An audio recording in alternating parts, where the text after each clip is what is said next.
दोस्तों, दुनिया में कई तरह के जीव पाए जाते हैं जिनमें सांपों को सबसे रहस्यमय माना जाता है। खासकर इच्छाधारी सांप जो अपनी इच्छा से कोई भी रूप ले सकते हैं और अपनी शक्तियों से किसी को भी नुकसान पहुंचा सकते हैं। दोस्तों, अक्सर देखा जाता है कि नाग नागिन के जोड़े में से यदि नाग को मार दिया जाए तो नागिन बदला लेने के लिए पीछा करते हुए घर आ जाती है, जबकि नागिन को मार दे तो नाग भी पीछा करते हुए घर आ जाता है। ऐसा इसीलिए क्योंकि नाग नागिन के हवाले से ये कहा जाता है कि इन दोनों का प्यार अटूट होता है और अगर इन दोनों में से किसी एक को इंसान मारकर इन्हें एक दूसरे से जुदा कर दे तो ये कातिल से अपने मरे हुए नाग या नागिन का बदला ज़रूर लेते हैं। दोस्तों, ऐसा माना जाता है कि इच्छाधारी नागिन के पास एक ऐसा रत्न होता है जो किसी हीरे से भी बहुत कीमती होता है। इस रत्न को नागमणि के रूप में पहचाना जाता है। जिस भी नाग नागिन के पास नागमणि हो उसे बहुत शक्तिशाली माना जाता है और वो जिंदगी भर उसकी रक्षा करते हैं। इसके अलावा ऐसा भी माना जाता है कि जिस इंसान के पास नागमणि हो उसकी किस्मत बदल जाती है और उसे कई अलौकिक शक्तियां प्राप्त होती हैं। नागमणि की रोशनी बहुत ही ज़्यादा तेज होती है और इसका प्रकाश कई किलोमीटर दूर से भी देखा जा सकता है। परंतु दोस्तों, एक इच्छाधारी नागिन अपनी नागमणि को हमेशा लोगों की नज़रों से छुपा कर रखती है, लेकिन जब कोई उससे उसकी नागमणि को छीन लेता है तो नागिन का गुस्सा 7वें आसमान पर होता है। प्यारे दोस्तों, ये चमत्कारी घटना है उत्तर प्रदेश के एक छोटे से गांव खेरागढ़ की। दरअसल ये घटना घटित हुई राहुल जी के साथ, जो राहुल करीब आज से 5 साल पहले एक साधारण एवं गरीब व्यक्ति का जीवन व्यतीत करते आ रहे थे। वो अक्सर जंगल में अपनी बकरियां चराने जाया करते थे और खेती बाड़ी का भी काम करते थे। एक दिन बकरी चराते चराते वो जंगल के थोड़ा अंदर निकल गए। उसी जंगल में एक इच्छाधारी नागिन अपने नाग के साथ एक विशाल पेड़ के पास रहा करती थी। वो नागिन गर्भवती थी। शाम का वक्त था और राहुल जब उस पेड़ के पास से गुजरा तो उसे वहां एक तेज चमकती हुई चीज दिखाई दी, परंतु साथ ही वो दोनों नाग नागिन भी वहीं थे। उन्हें देख वो थोड़ा सा डर गया और तुरंत वहां से जल्दी से घर की ओर भागा। राहुल इतना घबराया हुआ था कि उस समय तो उसने पीछे मुड़कर तक नहीं देखा, परंतु उस रात उसके ध्यान में वो चीज जो चमक रही थी वो बार बार आ रही थी। वो इतना तो समझ ही गया था कि वो हो ना हो बहुत ही मूल्यवान चीज थी और अगर वो मुझे मिल गई तो मैं भी धनवान हो जाऊंगा। परंतु सबसे बड़ी मुसीबत थी वो दोनों नाग नागिन। अगले दिन वो वापस जंगल उसी पेड़ वाले स्थान पर गया और कुछ दूर खड़े रहकर छिपकर उस पेड़ के पास रह रहे नाग नागिन को देखने लगा। कुछ देर देखने के बाद उसने ध्यान दिया कि नागिन तो गर्भवती है।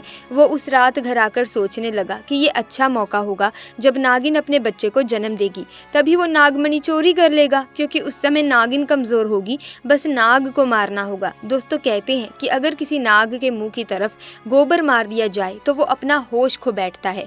अब राहुल हर रोज गोबर लेकर उस विशाल पेड़ के पास छुपकर सही मौके का इंतजार करने लगा। एक दिन वो मौका भी आया जब नागिन अपने बच्चे को जन्म देने वाली थी। तभी चुपके से राहुल ने नाग के मुंह पर तेजी से गोबर मारा और फिर एक बड़े पत्थर से नाग को मार डाला। फिर उसने नागिन और उसके बच्चे को भी मार डाला और उस मणि को उठाकर जल्दी से घर की तरफ निकल पड़ा। परंतु उधर नागिन किसी तरह से बच गई थी और बस बेहोश पड़ी थी। जब नागिन को होश आया और उसने अपने बच्चे और पति को मरा देखा तो उसके दुख दर्द का ठिकाना नहीं रहा। वो उस समय गुस्से से पागल हुए जा रही थी और उसने राहुल से बदला लेने की ठानी, परंतु मणि चली जाने के कारण वो अपनी शक्तियों का प्रयोग नहीं कर सकती थी।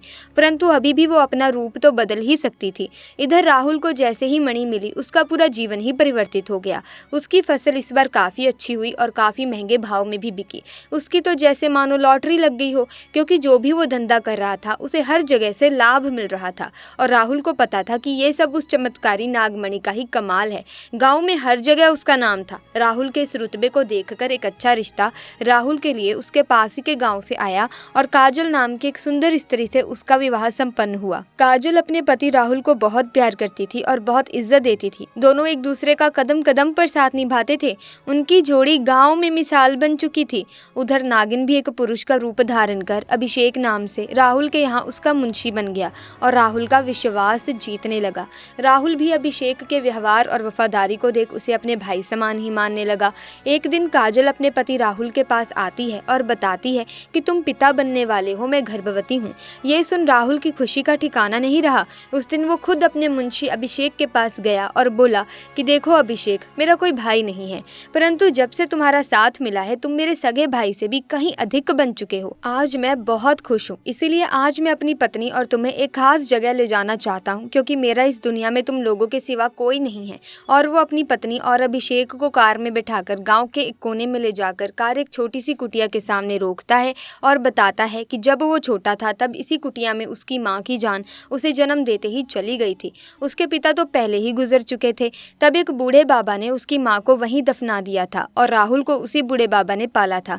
राहुल बताता है कि जब भी उसके साथ कोई बुरी घटना होती है या वो दुखी होता है तो बस वो इसी कुटिया के पास चला आता है। यहाँ उसे एक अनोखे सुकून का एहसास होता है। राहुल आगे बताता है कि आज तुम दोनों को मैं इसीलिए यहाँ लाया हूँ क्योंकि तुम दोनों अब मेरी जिंदगी का एक अहम हिस्सा बन चुके हो। दोस्तों, ये सुन सभी की आंखों में पानी भर आता है। कुछ देर रुकने के बाद जब वे वापस पहाड़ी से होते हुए घर को जाते हैं तो अचानक उनकी गाड़ी पहाड़ी पर एक बड़े से पत्थर से टकराती है और गाड़ी को जोर का झटका लगता है, जिसके कारण राहुल तो कार में ही फंसा रहता है, परंतु उसकी पत्नी काजल पहाड़ से नीचे गिर एक पेड़ पर अटक जाती है और उस पेड़ के ठीक नीचे बहुत गहरी खाई थी। दोस्तों, वो रात कार्तिक पूर्णिमा की ही थी। अभिषेक अपनी शक्तियां पाकर पुनः नागिन रूप धारण कर लेता है। राहुल अभिषेक को देखकर चौंक जाता है क्योंकि अभिषेक अब नागिन में पुनः बदल चुका था। वो नागिन राहुल को बताती है कि कैसे ठीक इसी तरह वो भी इस स्थिति में फंसी थी जब राहुल ने उसका पूरा घर संसार लूट लिया था, उसके पति और बच्चे को मारकर, और आज मेरे पास बदला लेने का एक अच्छा मौका है। दोस्तों, राहुल घायल गाड़ी में फंसा हुआ था और वो रोकर नागिन को बोलता है कि भले मेरी जान ले लो परंतु मेरी पत्नी गर्भवती है, उसे छोड़ दो। तभी उस नागिन को अपनी वही स्थिति याद आती है कि क्या होता है जब कोई अपना छिन जाता है। ये जिंदगी का सबसे बड़ा दुख होता है। नागिन ने राहुल का उसकी पत्नी के प्रति सच्चा प्यार देख उसे माफ कर दिया और काजल को उस पेड़ से निकाल बचा लिया तथा दोनों को हॉस्पिटल छोड़ खुद वापस जंगल में उसी विशाल पेड़ के पास चली गई। जब राहुल हॉस्पिटल से स्वस्थ होकर अपनी पत्नी के साथ घर वापस लौटा तो उसे अपनी गलती का एहसास हुआ और उसने जाना कि उसने कितनी बड़ी गलती करी है। वो नागमणि को लेकर उसी विशाल पेड़ के पास आ गया और उस पेड़ के पास उस नागमणि को रख फूट फूट कर रोने लगा और शाम को घर वापस आ गया। दोस्तों, कभी कभी इंसान लालच में इतनी बड़ी गलती कर बैठता है कि फिर उस गलती को कभी भी ठीक किया ही नहीं जा सकता और बस अंत में पछतावा ही रह जाता है। आपको ये घटना कैसी लगी हमें कमेंट बॉक्स में ज़रूर बताना।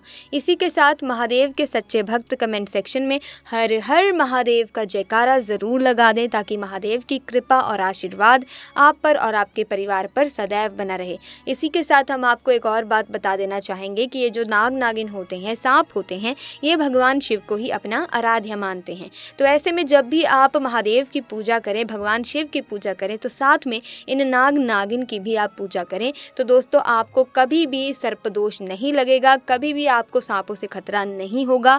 जब भी आपको कहीं पर भी सांप दिखे तो ओम नमः शिवाय का जप करें। दोस्तों, सांप आपको नुकसान नहीं पहुंचाएगा और अगर आपको काफ़ी डर लग रहा है तो आप सांप को मारे नहीं बल्कि उसे भगाने की कोशिश करें। अगर सांप नहीं भाग रहा है तो आप स्नेक रेस्क्यू टीम को बुलाएं, वो अपने आप सांप को कहीं और दूसरी जगह पर सुरक्षित जगह पर ले जाकर छोड़ देंगे। सो प्यारे दोस्तों, वीडियो को लाइक करें, शेयर करें, चैनल को सब्सक्राइब करके बेल आइकन को प्रेस कीजिए ताकि तमाम नए वीडियोस की अपडेट आपको मिलती रहे। आपका बहुत बहुत धन्यवाद।